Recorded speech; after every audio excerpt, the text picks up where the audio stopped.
الحمد لله رب العالمين والصلاة والسلام على سيد المرسلين وخاتم النبيين سيدنا وحبيبنا محمد وعلى آله وصحبه أجمعين. با عرض سلام و درود خدمت شما بینندگان عزیز و آرزوی خوشبختی و سعادت برای همه شما عزیزان. یکی از صفات بسیار مهمی که پیامبر اکرم علیه السلام داشتند نرم خویی بود. خداوند ایشون رو در قرآن کریم به عنوان منت و نعمتی که خداوند بهشون داده است ستوده است. فبما رحمت من الله لنت لهم.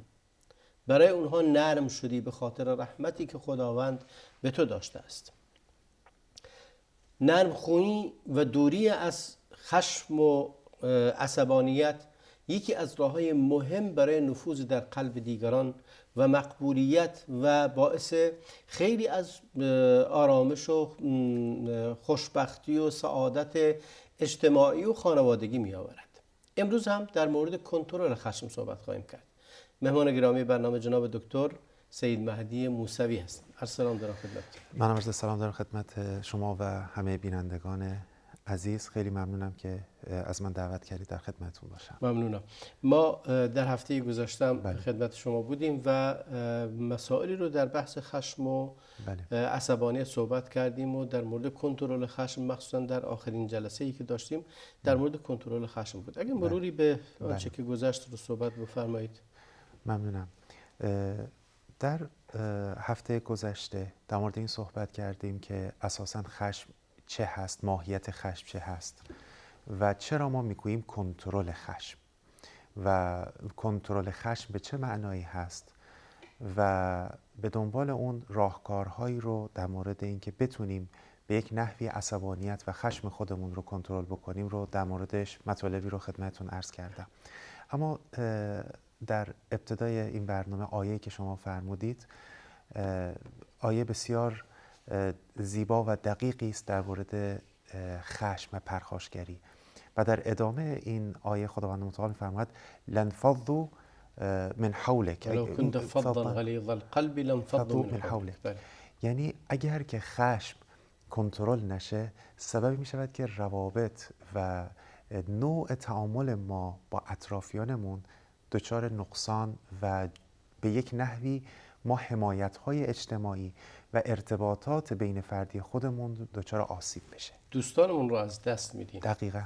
و جایگاه اجتماعی شأنمون رو از دست میدیم. یعنی هر کسی بالاخره هیجان خشم چیزی نیستش که برای ما نامأنوس باشه. حتما در زندگیمون زمانهایی رو و مکانهایی رو ما از خودمون خشم نشون دادیم و همه ما این تجربه رو کردیم که چه از نظر جایگاه شخصیمون و چه در نوع ارتباطات اجتماعیمون دچار ضعف و نقصان میشه. از این جهت ما به دنبال کنترل خشم هستیم.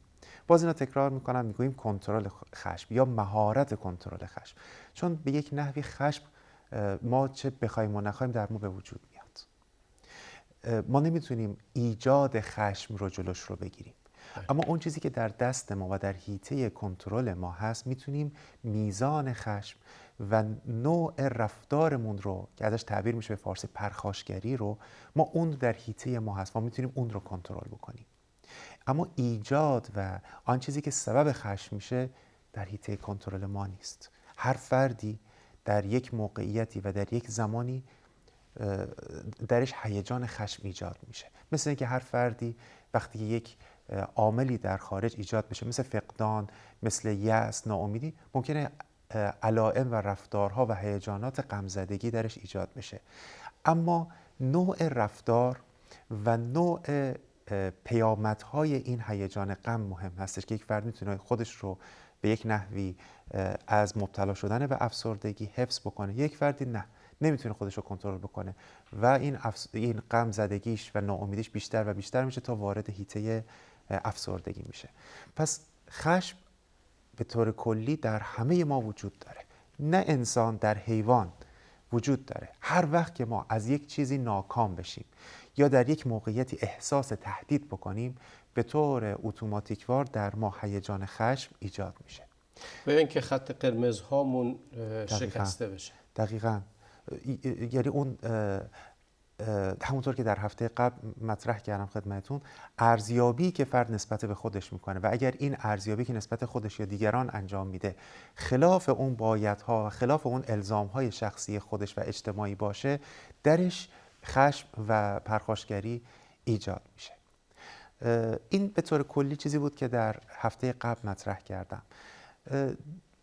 ما اگر اشاره فرمودید بحث کنترل، ما اساسا صحبتمون در مورد کنترل خشم هست. اگه بخوایم تعبیر بدیم از کنترل، آیا بعضی فکر می‌کنن حالا تعبیر کلمه کنترل گاهن مثل این که شما یک گاو وحشی داری، یک اسب نمیدونم سرکش داری و لجام اون رو گرفتی و نمیذاری که این فرار کنه یا اون رو محصور کردی در جایی که آسیب به کسی نرسونه یا آسیب به چیزی نرسونه. آیا خشم تعبیر این هست یا اینکه این کنترلی که میگیم، یا اینکه مقصود از کنترل اینه که این خشم رو داشته باشیم ولی اون رو در مسیر و جهت درستی قرار بدیم؟ کدوم یکی از این تعبیرها به نظر شما درسته؟ البته من جایی ندیدم، همین برداشتی است از صحبت‌های جناب عالی. ببینید از این جهت در تکست‌های روانشناسی ازش تعبیر میکنن به اسکیل یا در فارسی میگن مهارت. مهارت یعنی اینکه همه ما توانایی بالقوه رفتارهایی برای بهبودی و جلوگیری از آسیب‌هایی که به دنبال خشم هست رو ماها بالقوه داریم.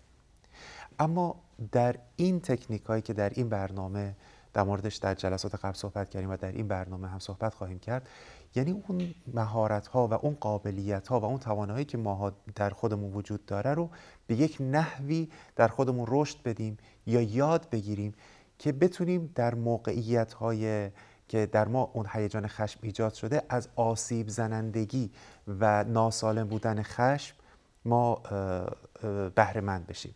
پس کنترل به معنای این هستش که ما بتونیم در هر موقعیت و در هر زمان این هیجانی که در ما به عنوان خشم شده ایجاد می شود رو به طور سازنده اون رو بروز بدیم. نه به این عنوان که کلا به طور، یعنی به اون مثالی که شما زدید که مثلا به عنوان مثال یک مثلا گاو وحشی هست میگن کنترلش بکنید، یعنی دست و پاش گرفته بشه. ببینید شاید به یک تعبیر خیلی ساده اون هم محسوب بشه به عنوان کنترل، اما اون چیزی که ما در این برنامه ازش صحبت میکنیم یعنی یادگیری فرایندها و رفتارها و راهکارهای شناختی برای بهبودی و تبدیل خشم ناسالم به سالم، یعنی راهکارهایی که ما بتونیم خشممون رو در موقعیت و زمانهای مناسب به نحو سازنده‌ای بروز بدیم.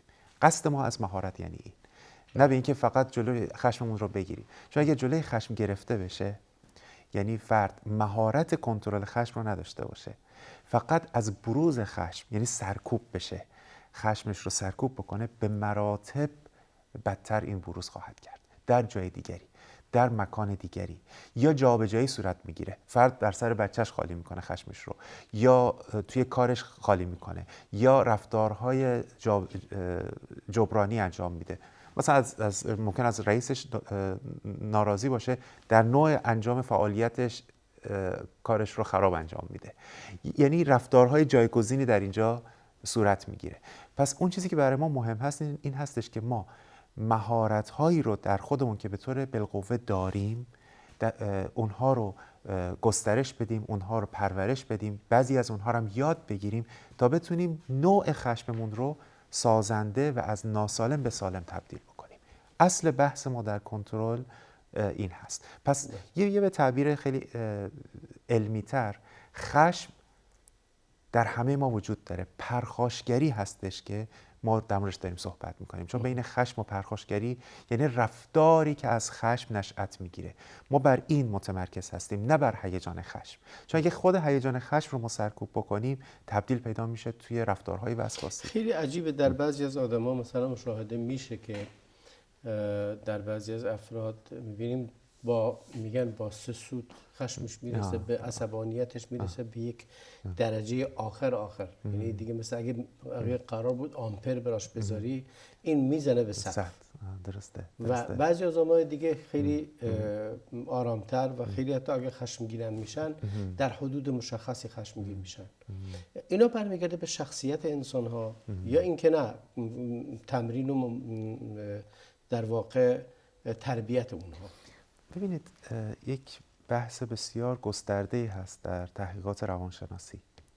ببینید ما به طور ذاتی یا به تعبیر دیگر ژنتیکی ما رفتارهایی رو از والدینمون اخذ میکنیم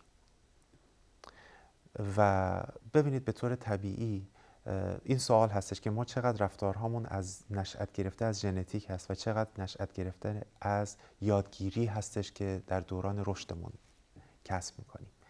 اون چیزی که یعنی آخرین نتایج مراحل متعددی رو در روانشناسی داشتیم.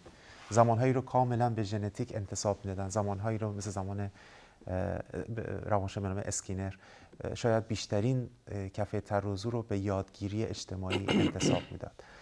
اما شاید اون قول و اون نظریه‌ای که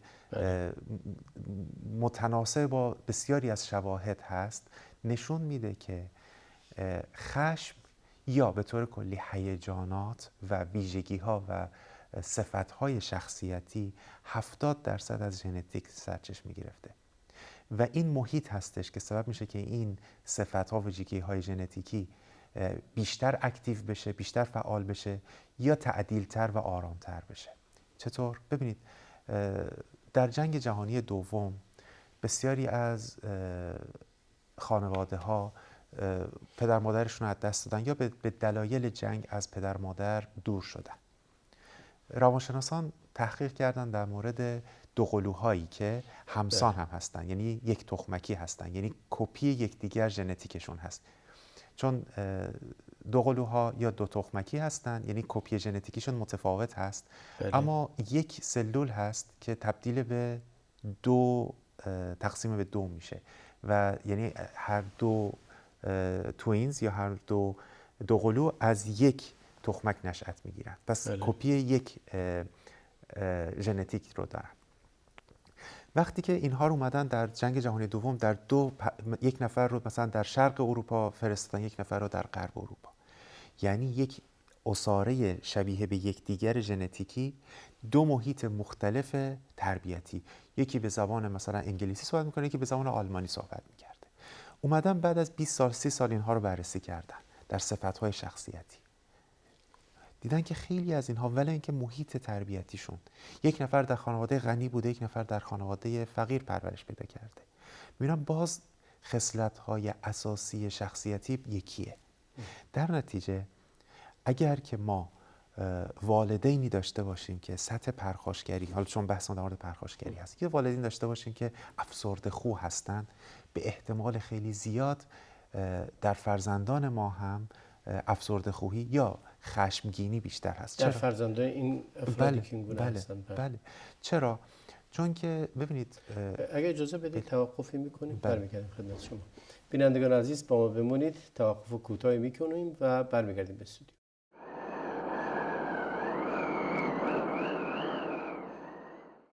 با سلامی دوباره خدمت شما بینندگان عزیز. در بحث کنترل خشم صحبت میکنیم و بخش اول صحبتمون رو هم در حول و حوش و تعریفی که در واقع کنترل داره و از افرادی به افراد دیگری متفاوت هست و علت این چی هست و یا به ژنتیک اونها برمیگرده یا به عوامل تربیتی اونها برمیگرده. جناب دکتر میفرمودید بحث این که چطوری هست که تفاوت‌هایی وجود داره در ببینید. پس همونطور که قبل از میان برنامه خدمتتون عرض کردم، نوع وراثت نقش مؤثری داره در بروز هیجانات ما. پس اگر یک والدینی یا یکی از والدین افسرده خو باشه، به احتمال زیاد فرزندش هم افسرده خو خواهد بود. اگر یک والد یا والدین سطح پرخاشگریشون بالا باشه، به احتمال خیلی زیاد در فرزندشون هم سطح پرخاشگری بالا هست. کما اینکه در تجربه ما هم این بهمون نشون داده شده. مثلا عده‌ای از انسان‌ها که در یک منطقه هستند رو میگویند پرخاشگر هستند. عده دیگر که در منطقه جغرافیایی دیگری هستند میگن آدم‌های نرمخویی هستند. یعنی داده‌های ژنتیکی برای ما این معرف این هستش که خلق و خو و ویژگی‌های شخصیتی نشأت گرفته از به مقدار خیلی زیادی از وراثت، ویژگی‌های وراثتی افراد هست. اما به این معنا نیستش که ما به واسطه ویژگی‌های وراثتی، البته حالا تحقیقاتی هم شده که چرا مثلا کدهای ژنتیکی سبب این میشه که مثلا سیستم دوپامینرژیک نوع خاصی از تغییرات فرمولی رو در سیستم عصبی داشته باشه. خب وقتی که دوپامین میزانش کم باشه یا زیاد باشه، نوع پرخاشگری و تأثیری که بر کورتیزول داره متفاوت خواهد بود. آیا این که فرمودید بحث ژنتیک و بحث وراثتی بودن، آیا در مورد خشم هست یا در مورد کل شخصیت هایی هست که یعنی بند شخصیت بنده، حالا کجاش رو از والدین به ارث بردم، کجاش بر اثر محیطی که درش زندگی کردم ایجاد شده و خیلی تأثیر داره این مسائل. یعنی حتی گاهن انسان میبینه در رفتار آدم‌هایی رو میبینی در تعامل با دیگران یا حتی در تعامل با جنس مخالف. یکی وقتی که تعامل میکنه فقط دید جنسیتی داره، یعنی جنس در واقع اینکه اون مخالفش جنس دیگری است و فقط دیدش همین هست و نمیتونه ارتباط کلامی رو با دیگری برقرار. یکی دیگه نه بسیار لطیف هست، اصلا شاید هم خیلی صبور، در نهایت میرسه به مسئله ارتباط جنسی. یک در تعامل با دیگران هم همچنین هست. آیا اینها تعریف شده هست در ذهن و وراثت ما؟ بله. مثلا بر بعضی خیلی سریع عصبانی میشیم، در بعضی دیگر خیلی اصلا عصبانی نمیشیم. بله دقیقاً. یعنی ما داده های ژنتیکیمون نقش موثری داره، اما به این معنا نیستش که دست ما بسته باشه. این مسئله مهمیه. ما ممکن هستش که مثلا پرخاشگر بودن رو، ویژگی و صفت پرخاشگری رو به خاطر تغییراتی که در سیستم مثلا کورتیزول ما یا دوپامینرژیک ما هست، ما آدم پرخاشگری مستعد پرخاشگری باشیم. خب در بستر خانواده‌ای هم قرار بگیریم که بتوانیم پرخاشگری رو ببینیم و پرخاشگری رو هم بتوانیم نشون بدیم. خب وقتی همه چیز مهیا باشه، فرد پرخاشگری رو انجام میده. اما به این معنی نیستش که من تاکید میکنم که ما دیگه دستمون بسته باشه نسبت به ژنتیک. نه، ما میتوانیم تغییراتی رو حتی در سیستم تغییرات هورمونی خودمون انجام بدیم و در نسل‌های بعدی خودمون این رو کنترل بکنیم. همون گونه که از پدرمون شاید خوی پرخاش رو گرفتیم، میتونیم به فرزند خودمون این رو تقلیل بدیم. پس عامل تربیت و یادگیری اگرچه نقش بسیار مهمی داره، اما وقتی که همراه بشه با ژنتیک و داده‌های و معرف‌های ژنتیکی، ممکن است سطح پرخاشگری بالا باشه و بالعکسش یک فرد ممکن است از نظر خانوادگی فرد پرخاشگری نباشه، اما در محیط قرار بگیره که راحت پرخاشگری میکنن، راحت میتونه چه پرخاشگری رفتاری داشته باشه یا زبانی داشته باشه، فرد پرخاشگری میشه. پس این هر دو با یکدیگر هست، اگرچه صفحه و کفه ژنتیک قدرتش بیشتر هست. لذا روانشناسا یک حرف در ایران یک حرفی رو میگن که وراثت تربیت چنین را چنان میکند. یعنی ما یک چنینی داریم که تربیت و محیط چنین رو چنان میکنه. یعنی چه؟ یه چیز دیگه میکنه، ولی اصل و بنمایه‌اش وجود داره. پس این بحث بسیار مهمی هستش که من اینو تاکید میکنم. اگر قرار بود که ما ژنتیک حرف اول رو بزنه، اساساً روانشناسی باید تخطئه بشه و کنار گذاشته بشه، چون اساساً روانشناسی به دنبال شناخت رفتار و تغییر رفتار هست. رسالت روانشناسیه. پس اگر همه چیز قرار باشه از ژنتیک باشه، پس علوم رفتاری از جامعه شناسی گرفته و روانشناسی گرفته و اینها بعد همه که نه، به این معنی هستش که ما میتوانیم تغییرات اجتماعی و تغییرات خانوادگی و تغییرات فردی رو انجام بدیم، اما مستلزم این هستش که خب ما یک داده‌های از رفتارهای افراد به طور کلی داشته باشیم.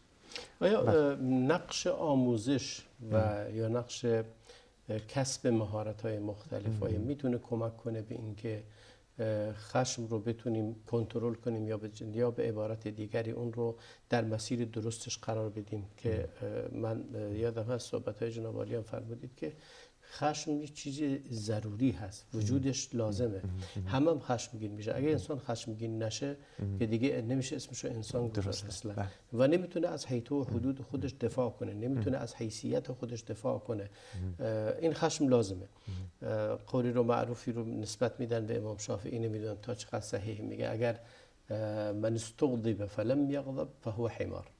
به عبارت کسی که اون رو تمام زمینه‌های عصبانیتش رو فراهم کنی ولی اون عصبانی نشه، مثلا به همه مقدساتش توهین بشه، به ناموسش توهین بشه، حدود و مرزاش شکسته بشه، ولی اون بازم هیچ خم به ابرو نیاره. میگه این دیگه انسان نیست. انسان نیست، این اصلا حیوان. یه حیوانی مثل بقیه حیوانات دیگه که براش مهم نیست چی میشه. حتی حیوان هم البته همونطوری که اشاره فرمودید عصبانی میشن، اونام حدودی برای خودشون دارن، یه جایی عصبانی میشن و انتقام میگیرن. دقیقاً. پس آیا آموزش میتونه اینا رو تغییر بده یا جهت بده؟ دقیقاً. از این جهت در WHO از سال 2008 خواسته شده که در سیستم آموزشی مدارس مهارت‌های ابتدایی برای کنترل هیجانات اساسی رو به دانش آموزان یاد بدن و برای بزرگسالان هم. یعنی یک پروتکلی هستش که از طرف WHO آماده شده و مبتنی بر فرهنگ‌های مختلف بومی سازی شده.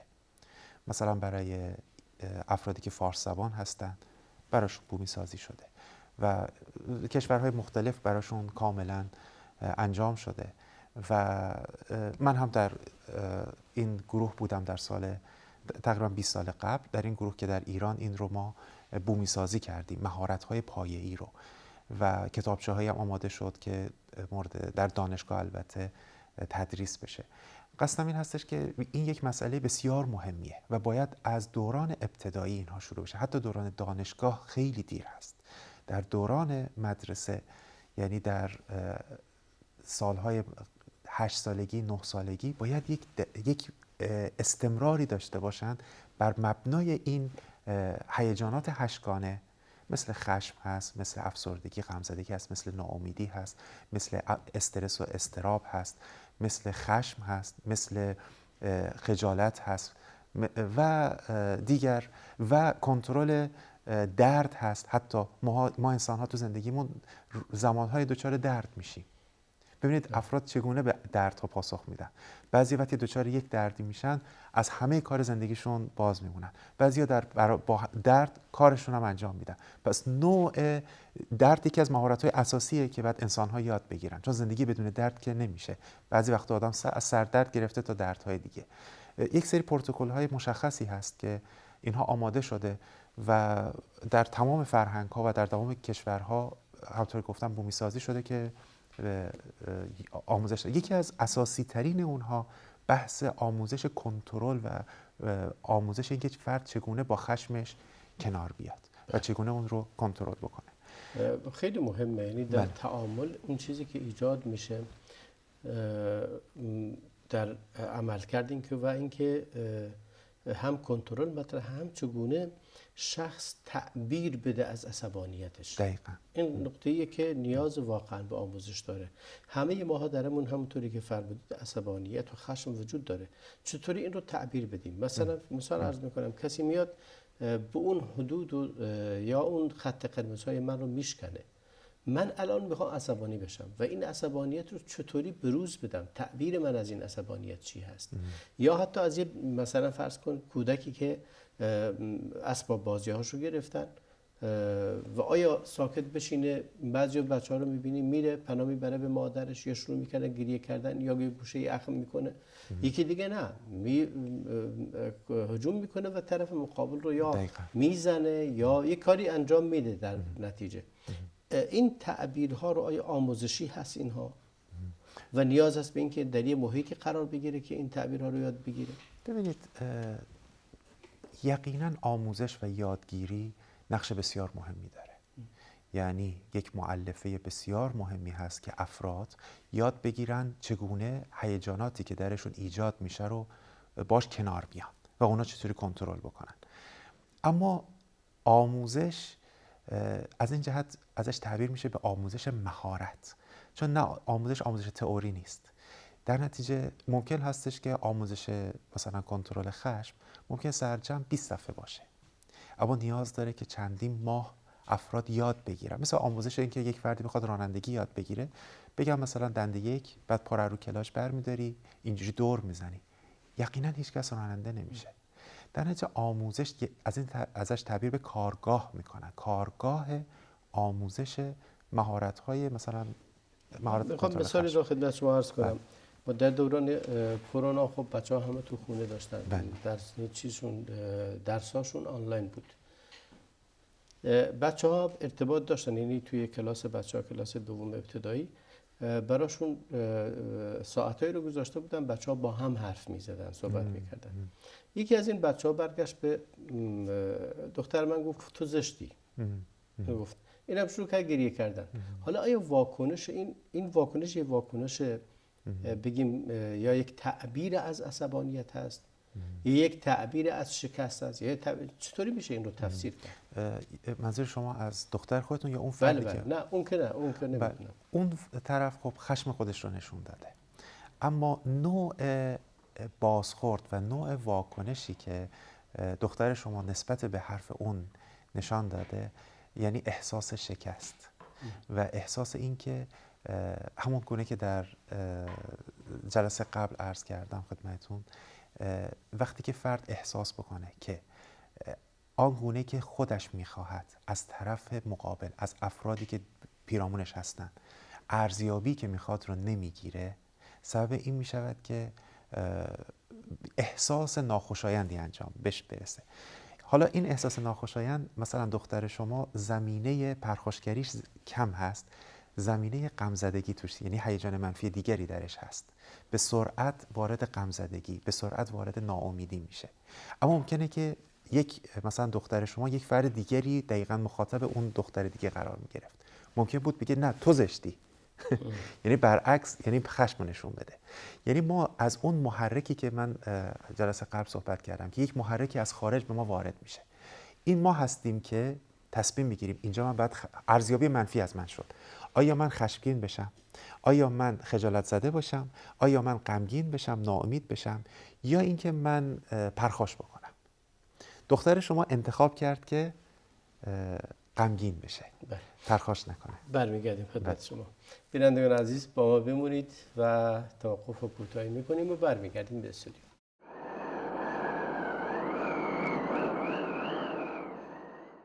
با سلام مجدد خدمت شما بینندگان عزیز. در دو بخش صحبت‌های امروزمون به زوایای مختلفی از بخش کنترل خشم پرداختیم. سوال دیگه‌ای که مطرح میشه اینجا، دیگران چه نقشی دارن در این که به ما کمک کنن یا ما رو تحریک کنن در مسئله خشم و کنترل خشم؟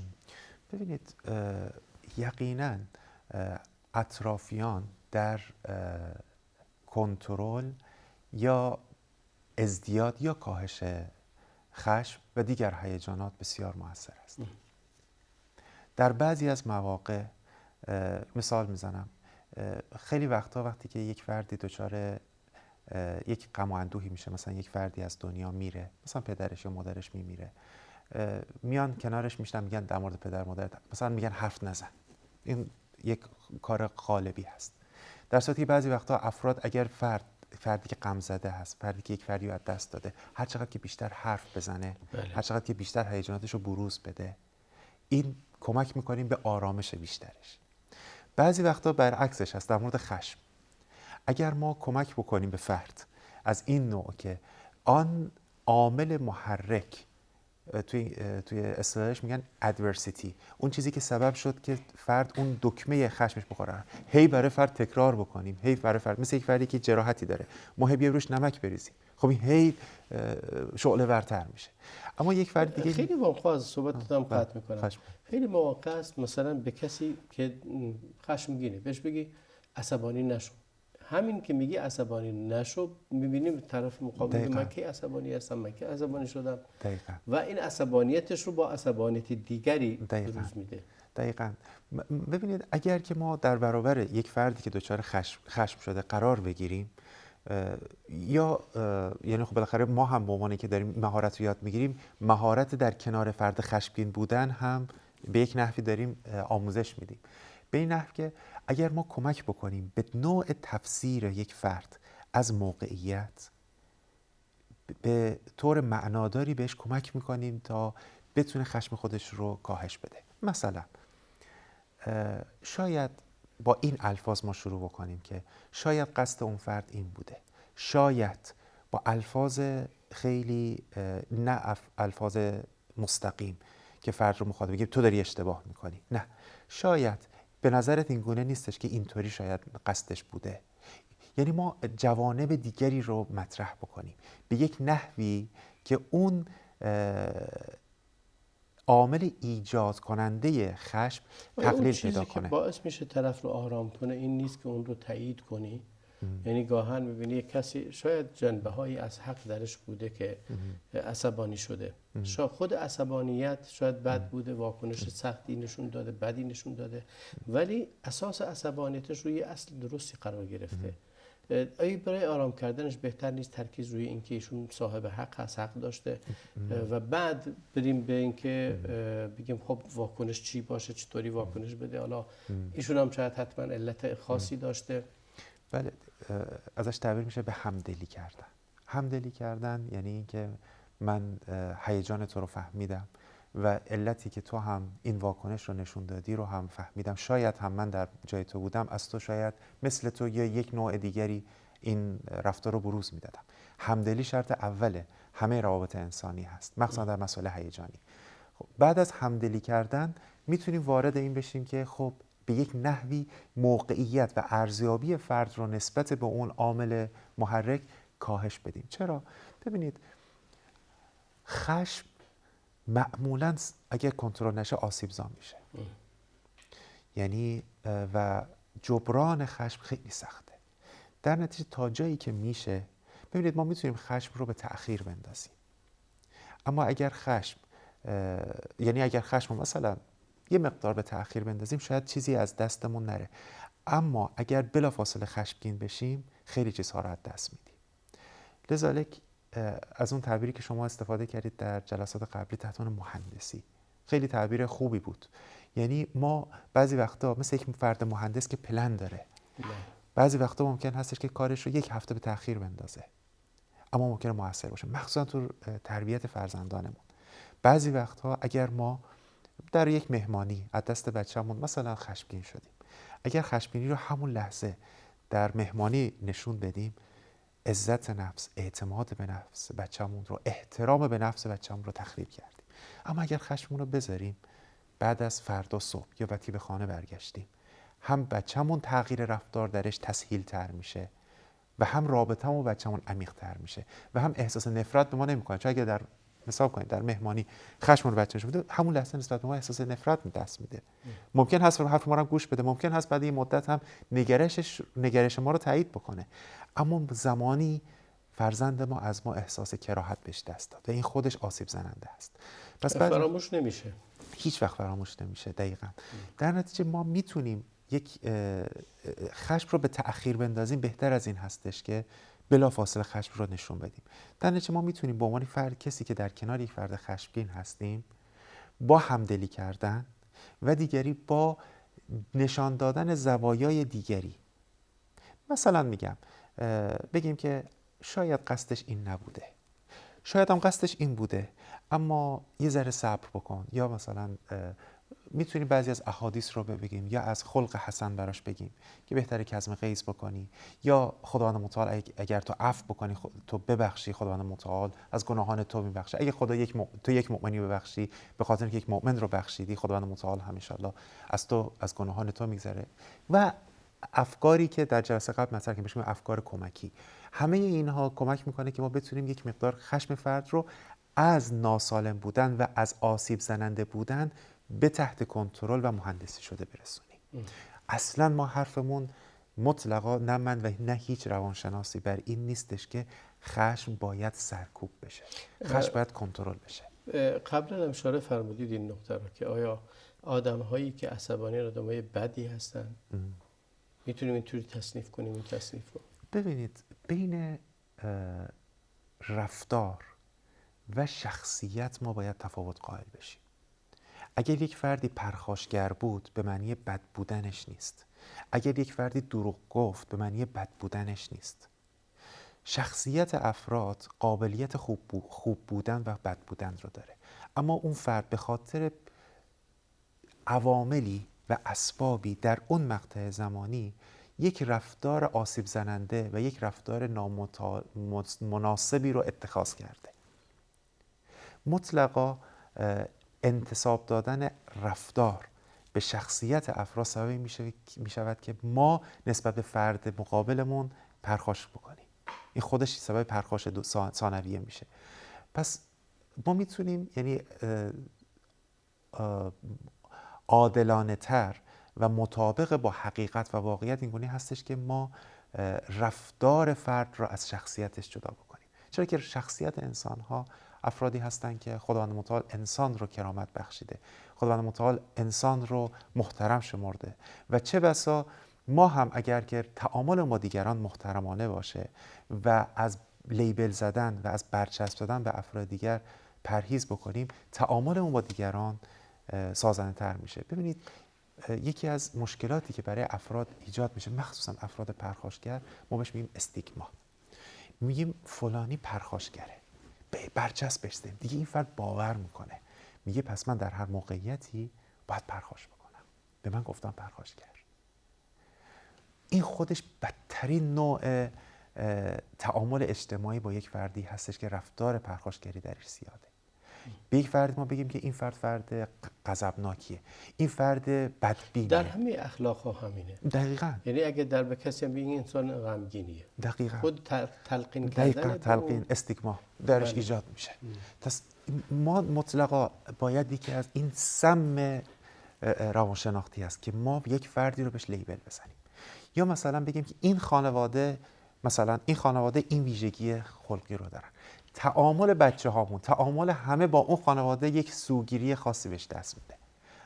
این استیگماها، این لیبل زدنها مشکلات میان فردی، مشکلات قومی، مشکلات جامعه شناختی برای افراد ایجاد میکنه. واقعا بحث روان انسان ها و اینکه واکنشی که نسبت به برخوردهایی که اطرافش واقع میشه رو نمیشه به آسونی تشخیص داد و یا اسمی روش گذاشت. یک خانمی گله داشت از این که مثلا دخترش گریه کرده به خاطر مشکلی که داشته، این میره دخترش رو بغل میکنه، دختره خیلی سخت اون رو پس میزنه، در حالی که مادر داره دلش برای این کباب میشه، به قول خودشون دلش به خاطر این دختره کباب میشه که این رفته آرامش کنه، بغلش کنه، اون رو ببوسه و دختر اینطوری برخورد کرده، به جای اینکه انتظار داشت از این که مثلا خب نهایت انتظاری که ازش داشته بله اونم سرش رو روی سینه این بذاره و آرام بگیره، در حالی که نه، برعکس واکنش دیگه بود و این واکنش رو اسمش رو گذاشته بودن عصبانیت، در حالی که میتونه منشأ این چیز دیگری باشه. این دوست نداره کسی بهش ترحم کنه، دوست فکر میکنه اینجا کسی داره اون رو یعنی ضعیف میدونه یا هر معنای دیگری که شما بهتر میدونید. دقیقاً همینطور هست. یعنی اصطلاح انتظاری که شما مطرح کردید یعنی نوع تفسیر موقعیت در ذهن مادر. یک چیز هست که من باید الان حمایتگر باشم، نوع ارزیابی و تفسیری که در ذهن دختر در اون لحظه هست این هستش که من الان نباید این گونه با من رفتار بشه، الان مثلا باید با من جدی رفتار بشه. این تفاوت بین دو ارزیابی و دو تفکر هست. این به معنی خصومت داشتن بین دو نفر نیست. در نتیجه هر چقدر که ما بتونیم به جای فرد دیگر فکر بکنیم و احساسات فرد دیگر رو در مکان اون باشیم و بفهمیم، معمولاً افراد مؤثر و افرادی که رفتارهای سنجیده‌ای دارن این قابلیت رو دارن، میتونن به راحتی یعنی خودشون رو در جای فرد دیگری بذارن و بگن اون الان داره چه هیجانی رو تجربه میکنه. غالبا این افراد موثر و سنجیده‌ای هستند. در همه موارد همدردی کردن و درک کردن طرف مقابل خیلی مهمه. ما شاهد یه چیزی بودیم، میخوام این نقطه بگم چقدر تأثیر داره این موضوع. یه جوانی تصادف کرده بود، با ماشین زده بود، بچه رو زیر کرده بود و خب بچه رو بردن بیمارستان و حالش هم خیلی خوب نبود. من خودم شاهد این بودم. وقتی که رفتیم، اون راننده در وضعیت بسیار بحرانی بود از لحاظ روانی و در این وسط یکی اومد که از نزدیکان این راننده بود، شروع کرد به بد و بیرا گفتن. چشم نداشتی، عقل نداشتی، حواست نبود، شروع کرد به اینها. یکی دیگه اومد قبل از اینکه بره به طرف خانواده اون بچه‌ای که زیر شدن و اصلا از اونها بپرسه، رفت سراغ راننده، اون رو بغل کرد و گفت هیچی نیست، نگران نباش، انشالله به خیر تموم میشه و از این حرفا.